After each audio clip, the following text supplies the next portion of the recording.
talk about. Hey, what's up? So I just want to talk about. Give me a minute.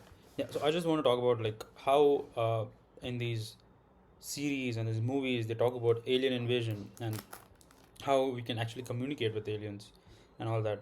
And to be honest, it doesn't really make sense to me because one, humans and all the life forms in Earth are carbon based, which means there is no guarantee that every other life form in the universe is also carbon based. Like in the movie Project Hail Mary, the organism or the alien is actually not carbon based. I think it is um, what is it based on? I think it's phosphorus based. Yes. So in Project Hail Mary, um, xenonite. So actually, yeah. Hmm. So in the movie, the organisms are xenon based as opposed to carbon based in humans. And I like the part where they like try to communicate and create their own language where they can communicate. That is really beautiful. But I want to talk about other movies where which always assume that everything is carbon based, which I think they are not, because carbon based life forms are very rare to form. They need a certain temperature, certain position with the respect to sun for it to form. And I don't think it can be that common. And even if it is common, the conditions inside the planet should be also supporting, should have a lot of carbon content and the right amount of water, and it has to have an atmosphere. With all that, I don't really think life is possible, but we know that universe is basically infinite. So that means there's almost billions and trillions of planets. So the chances of there being another life is close to zero, but it is never zero. But the chance of us coming across said life and communicating is going to be zero, is what I think, because we are not, there is no way that they speak the same language or they have a language system like how humans do. Even in Earth, only humans have evolved such that they can like talk in language and art and all these forms of expressions, while other animals like dogs, cats, they do have their own sense of expressions. They do have their own mannerisms, but I don't think they can understand something that we sent. Let's just take the example of Voyager. So we sent like Voyager, the rocket, with a CD, uh, with all our arts and sculptures and like all the languages and everything encoded into a disk, and we shot it at space, and now it's like billions of kilometers away. And let's say an alien comes across that, they take it in and they get the CD. They don't know what to do with it. Like they can't decode it. They don't know what protocol the CD was encoded in, and like how each bit or each block inside the disk has to be decoded. They don't know about B and B plus trees. They don't know how to go ahead and remove from the database. Even half of the humans don't know. Okay, like if I get a CD right now, if I need to burn it, I need to download a software which does it. I can't do it on my own. And yeah, that got me thinking like how aliens, if they see like discs and uh, images, I don't know how like what will make of them. So let's say we sent a physical photo, right? We don't know if they have the same vision spectrum as humans. Like, what if they see a different frequency of light? They don't see the seven spectrum that humans see, and they, for them that paper is like completely useless. And yeah, it just got me thinking, man, like what if they experience time in a different way? uh, and what if they had sent, like, imagine all these years someone had sent a message to earth, but then as soon as it arrived on earth it just burned down in the atmosphere, because the atmosphere ignites everything that comes through it. It just burned down and we'll never see it forever. So there's a lot of stuff that can happen. I don't really think there's a realistic way for any of us to communicate with each other. So in that essence, I think we are truly alone. um, Even if there are aliens, there is like close to zero. close to 0% chance that we can ever communicate with them. Even if they do exist, which I think can only be in the form of like microorganisms or like something that have evolved in a different way. Because I don't think, even no matter how much convergence or divergence evolution happens, I don't think they'll evolve close to being how we are. They won't like have hands, or they won't like um, stand and like talk and stuff, and all these technology also, like I don't think anything is like capable of doing this.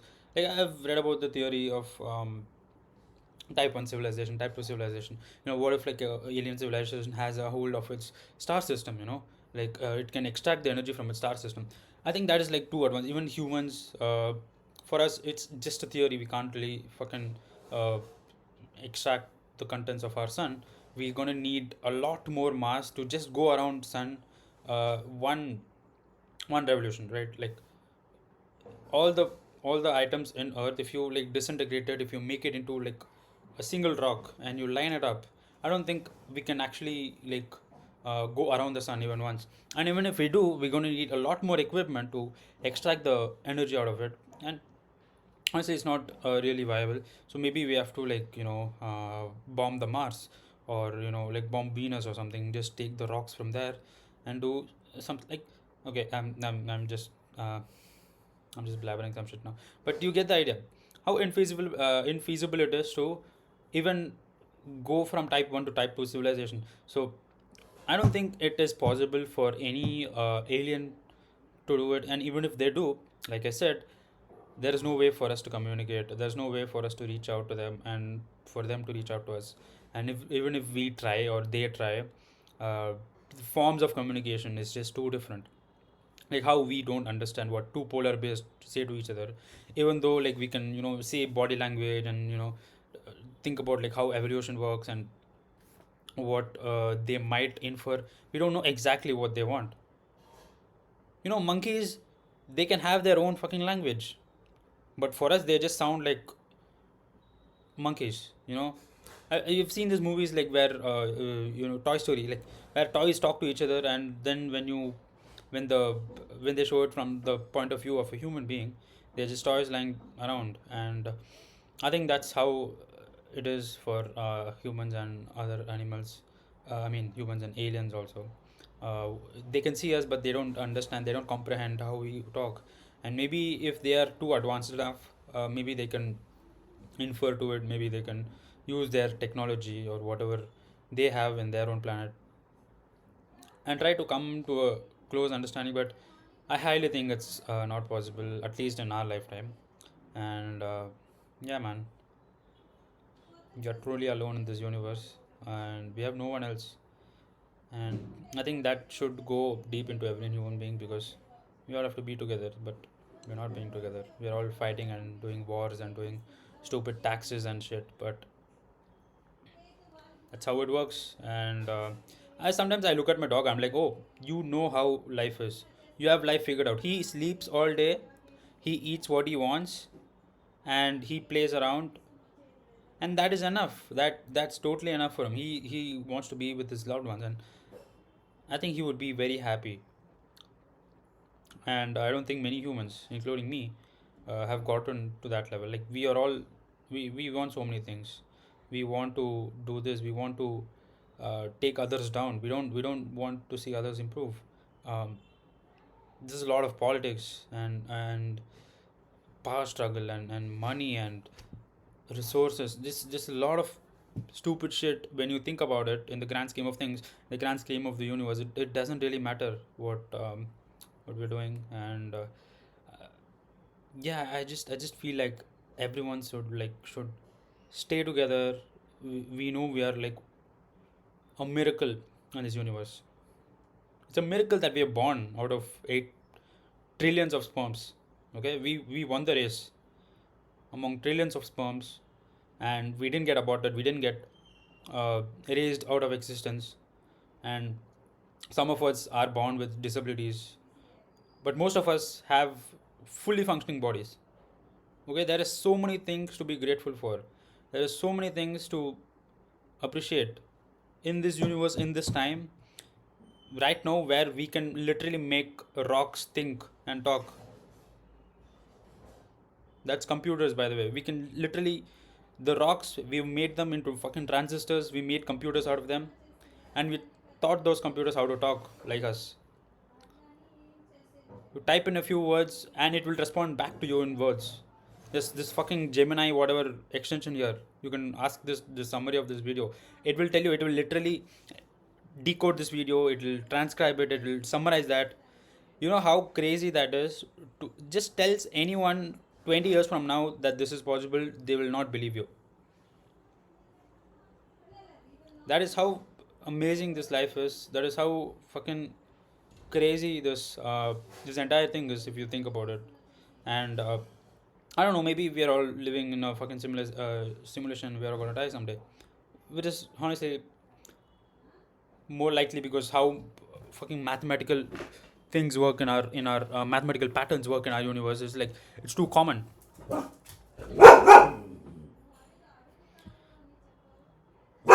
But like, yeah, we are fucking alone in this universe, and we have no one else. We only have ourselves, and the people around us.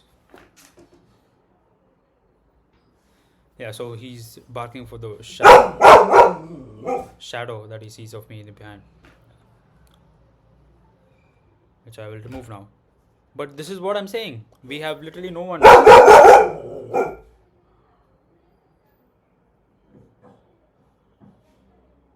We have no one in the universe. Oh fuck. I'm back. Okay. And we have done so many things, and the level of comprehension that human beings have cultivated upon themselves, the level of intelligence that we have as a group, and to evolve, even though we are not a superior species, even though Neanderthals they were way stronger than us in every way possible. We evolved together and we've came so far, and all we are doing is ruining ourselves now. All we are doing is wars and all these fucking stupid things, uh, putting each other into systems, um, making each other work. I think the true epitome of AI is to stop people to work. Yeah, that no one wants to work. No one wants to work for a living. That is suffering. Like I really think what AI ends up or should end up doing is to replace every all the work so that humans can enjoy.